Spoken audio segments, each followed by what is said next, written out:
Dear student, welcome to yes group study. আজকে video তোমরা আলোচনা করবো বর্ধমান বিশ্ববিদ্যালয়ের 5th সেমিস্টারে বাংলা জেনারেল কোর্সের কিছু ইম্পর্টেন্ট কোশ্চেন নিয়ে, যেগুলি তোমাদের এক্সামে আসার চান্স অনেকটাই বেশি। আর আশা করছি এই সমস্ত কোশ্চেনগুলো তোমরা যদি রেডি করে যাও, এক্সামে তো তোমরা অনেকটাই কমন পাবে। আর এই ভিডিওর মধ্যেই বলে দেবো যে তোমরা ওই প্রশ্নের উত্তরগুলো কিভাবে পাবে। তাই ভিডিওটাকে সম্পূর্ণ দেখো, স্কিপ করো না। আর আজকের ভিডিওতে আমি তোমাদেরকে বাংলা গদ্য সাহিত্য থেকে কিছু ইম্পর্টেন্ট কোশ্চেন বলে দেবো। আর পরবর্তী ভিডিওতে আমরা বাংলা কবিতা থেকেও কিছু ইম্পর্টেন্ট কোশ্চেন নিয়ে আসবো, যেগুলো তোমাদের এক্সামেতে আসার চান্স অনেকটাই বেশি হবে। বাংলা গদ্য সাহিত্য থেকে যে সমস্ত প্রশ্নগুলি আসতে পারে সেগুলো আমি বলে দিচ্ছি, তোমরা খাতাতে ভালো করে নোট করে নাও। তার আগে বলে দিই, এই সমস্ত কোশ্চেনগুলি 5 এবং 10 নম্বর দুইভাবে আসতে পারে। এই প্রশ্নগুলো তোমরা ভালোভাবে তৈরি করে যাবে, যাতে পরীক্ষায় লিখতে কোনো অসুবিধা না হয়। 1 নম্বর প্রশ্ন হচ্ছে বঙ্কিমচন্দ্র চট্টোপাধ্যায়ের সাহিত্য বৈশিষ্ট্য নিয়ে আলোচনা করো। 2 নম্বর প্রশ্ন হচ্ছে রবীন্দ্রনাথ ঠাকুরের ছোট্ট গল্পের বিশেষত্ব নিয়ে আলোচনা করো। 3 নম্বর প্রশ্ন হচ্ছে শরৎচন্দ্র চট্টোপাধ্যায়ের চরিত্র চিত্তন নিয়ে আলোচনা করো। 4 নম্বর প্রশ্ন হচ্ছে মাইকেল মধুসূদন দত্তের কপালকুণ্ডলার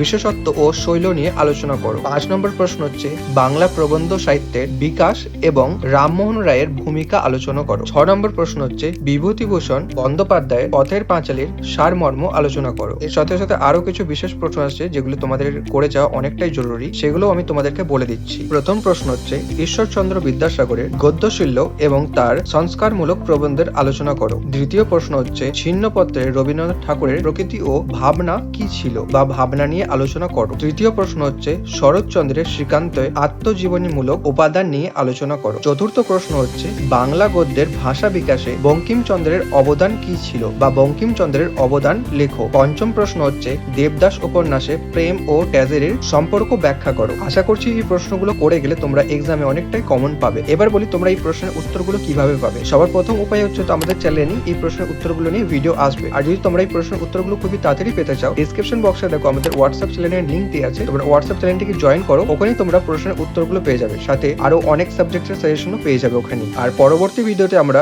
বাংলা কবিতা থেকে অনেক কিছু প্রশ্ন নিয়ে আসবো, যেগুলি তোমরা পড়ে গেলে এক্সামে কমন পাবে। তাই পরবর্তী ভিডিও দেখার জন্য চ্যানেলটিকে সাবস্ক্রাইব করে নাও। আর আজকের ভিডিওটা তোমাদের বন্ধুদের সাথে শেয়ার করো, যাতে তারাও এই সাজেশনটা পেতে পারে। আর হোয়াটসঅ্যাপ চ্যানেলটি জয়েন করতে মোটেও ভুলো না।